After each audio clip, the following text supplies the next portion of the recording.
ಉಪಚುನಾವಣೆಯಲ್ಲಿ ಇಡೀ ದೇಶ ನೋಡ್ತಾ ಇರೋದು ಚನ್ನಪಟ್ಟಣದಲ್ಲಿ ನಾನು ಕೂಡ 4-5 ದಿನ ಅಲ್ಲೇ ಓಡಾಡಿದ್ದೀನಿ. ನಂದು ಕೂಡ ರಾಮನಗರ ಜಿಲ್ಲೆಯವನೇ. ನನಗೂ ಆ ಜಿಲ್ಲೆ ತಾಲೂಕಿಗೂ 45-50 ವರ್ಷದ ಅವಿನಾಭಾವ ಸಂಬಂಧ. ಯಾವ ಹಳ್ಳಿಗೆ ಹೋದ್ರೂ ನನ್ನದೇ ಆದಂಥ ಒಂದೊಂದು ಪರಿವಾರ ಇದೆ. ಎಲ್ಲ ಹಳ್ಳಿಗಳಿಗೆ ಹೋಗಿದ್ದೀನಿ. 32 ಪಂಚಾಯತಿಗಳಿವೆ, 31 ವಾರ್ಡ್ಗಳಿವೆ. ಆಯಿತಾ, 2,33,861 ಮತದಾರರಿದ್ದಾರೆ.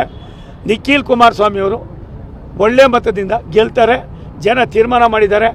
ಆದ್ದರಿಂದ ಬಾಕಿಯವ್ರ ಬಗ್ಗೆ ಎಲ್ಲ ಯಾರ್ಯಾರು ಯಾವ್ಯಾವ ರೀತಿ ನಡ್ಕೋಬೇಕು, ಸಂಸ್ಕಾರ ಇಲ್ಲದೆ ಹೋದವ್ರಿಗೆ ಮತ್ತೆ ಪದೇ ಪದೇ ಅವ್ರ ಹೆಸರು ಹೇಳೋಕ್ಕೆ ನಾನು ತಯಾರಾಗಿಲ್ಲ. ಅಪ್ಪ ಒಂದು ನಿಮಿಷ ತಾಳಿಲಿ, ಅದು ಅವನ ಸ್ಟ್ಯಾಂಡರ್ಡ್ ತೋರಿಸ್ತದೆ. ಭಾರತ ದೇಶದಲ್ಲಿ ಹಿಂದೂ, ಮುಸಲ್ಮಾನ್, ಕ್ರಿಶ್ಚಿಯನ್ರು ಒಂದು ತಾಯಿಯ ಮಕ್ಕಳಾಗಿ ಬದುಕ್ತಾ ಇದ್ದಾರೆ. ಅದಕ್ಕೆಲ್ಲ ಒಂದು ಕಡೆ ಗುಳಿ ಇಡ್ತಕ್ಕಂಥ ಕೆಲಸವನ್ನು ಕೆಲವು ಸಮಾಜದ ಕೆಲವು ಪುಣ್ಯಾತ್ಮರು ಮಾಡ್ತಾ ಇದ್ದಾರೆ. ಆ ಪುಣ್ಯಾತ್ಮರಿಗೆ ಈ ಚುನಾವಣೆಯನ್ನು ಒಂದೇ ಅಲ್ಲ, ಮುಂದಿನ ದಿನಗಳಲ್ಲಿ ಅವ್ರ ಸಮಾಜದವರೇ ಅವ್ರಿಗೆ ಯಾವ ರೀತಿ ಬುದ್ಧಿ ಕಲಿಸ್ಬೇಕು ಕಲಿಸ್ತಾರೆ.